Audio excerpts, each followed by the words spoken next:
Hi guys, today we're talking about leading. Some of you have asked me what is the best exercise to do in order to make sure that when you are dancing you're giving your partner that energy that we always talk about in Argentine Tango. And this question was asked by a leader, so today I want to cover just the leading part, the walking forward part. For the most part, it's leaders who are walking forward most of the time. And the biggest problem that usually we have is that we can give each other this energy when we're standing still, or even when we're doing our side-to-side step as a prep step to go forward. But as soon as we go forward, this is what happens. I'm exaggerating, of course, but basically the follower feels energy, no energy. Energy, no energy. Now this happens because when we land, we don't land on the right part of our foot. So the exercise I want you guys to do, and of course followers also, because our technique is pretty much the same. We also want to stay forward all the time, even though I think for us it's a little bit easier because most of the time we do this in heels, so we're already coming forward. So the exercise I want you to do, and hopefully you can do it in either flat shoes or barefoot, is just stand. You can use your wall, or you can just stand without supporting yourself with anything, just your feet, and move your weight forward and then move your weight back to your heels. And if you can, do this in front of a mirror so that you can see that you're not just doing this, you're not just moving your hips forward and back, because as far as leading and following, this isn't going to do anything for you. You want your shoulders to move forward and your shoulders to move back, just so that you get a feel of when you are here in this position, which is the one that you want for tango. So you want to be over the ball of your foot. If you go back in the videos, we've talked about these foot exercises where we went halfway, all the way, halfway and down, halfway, all the way up, halfway and down. Now, when we're here halfway, the part of the foot that is just touching the floor, this part of the foot, this is the ball of your foot, and this is where you want your weight to be. So when you're standing flat, once you find that part of your foot, that's the part of the foot you want to support most of your weight. Now, once we've done this a few times, I want you to try to take steps forward. So when we walk forward, I'm going to start, let me make sure you can see what I'm doing. I'm going to start with my weight going forward.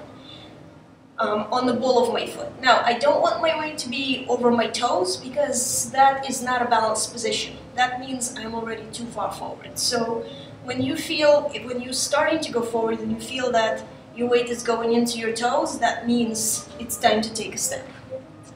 Now, once you've taken the step, make sure that your weight goes right away over the same part of your foot. In other words, don't end up here. My weight is now on the heel of my front foot and on the toe of my back foot. I want to completely transfer, so you don't have to do this, but you have to make sure that you got your weight on your standing foot right away. And land in the same position that you started, meaning your weight is forward right away. Forward, forward. Now for this exercise, I don't want you to worry about making any kind of line. Maybe if you like to make your walk look nicer, sometimes you want to make lines going forward the back.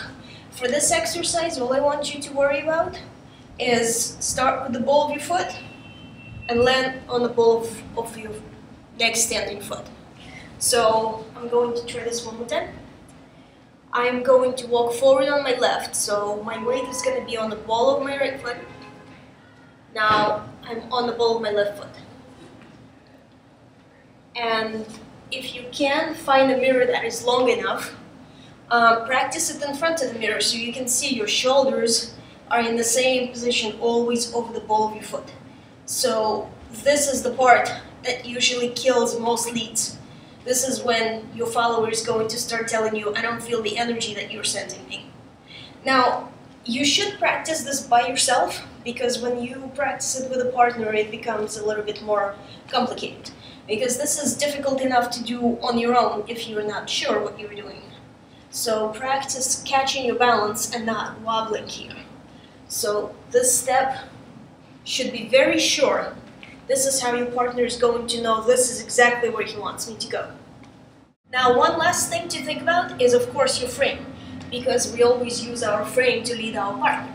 So what you're going to practice now is the same thing, and you're going to take your arms with you, which sounds much easier than it is in real life because you have a partner in front of you. So for this purpose, think of your partner as a shopping cart or a baby carriage, something that you need to push out of the way in order to step. So if we're pushing your baby carriage or shopping cart, we're never going to go around it, which is what I see a lot of leaders do.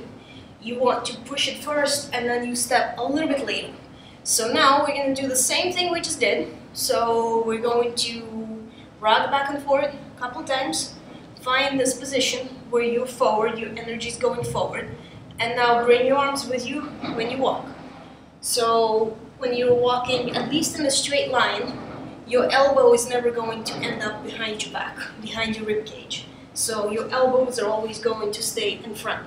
Even if you're leading your partner around, your elbows are in front.